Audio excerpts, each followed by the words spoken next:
శ్రీ మహాలక్ష్మీదేవికి నచ్చని పనులు. చాలామంది స్త్రీలు అనుకుంటూ ఉంటారు, మేము ఇంటిని చాలా శుభ్రంగా శుచిగా ఉంచుతాం, నిత్యం ధూపదీప నైవేద్యాలతో మందిరంలో పూజాధికాలు చేస్తూ ఉంటాం, అయినా కానీ మాకు ఆ లక్ష్మీ కటాక్షం కలగట్లేదు అని చెప్పి చాలామంది బాధపడుతూ ఉంటారు. కానీ ఆ లక్ష్మీ కటాక్షం కలగటానికి ఎటువంటి పనులైతే ఉన్నాయో ఆమె ఆగ్రహానికి కారణమయ్యే పనులు కూడా చాలానే ఉన్నాయి. అవేంటో ఇప్పుడు చూద్దాం.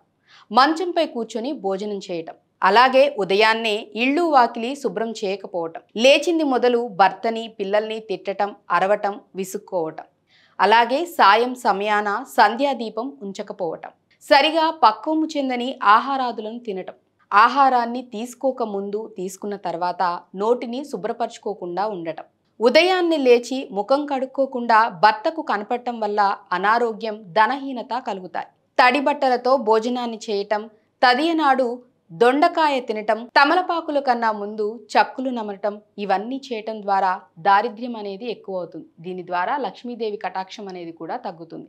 సో మీ ఇంట్లో ఇటువంటి కార్యాలు ఏవి చేయకుండా ఉంటే ఆ లక్ష్మీదేవి ఆశీస్సులు ఎప్పుడు మీపై ఉంటాయి.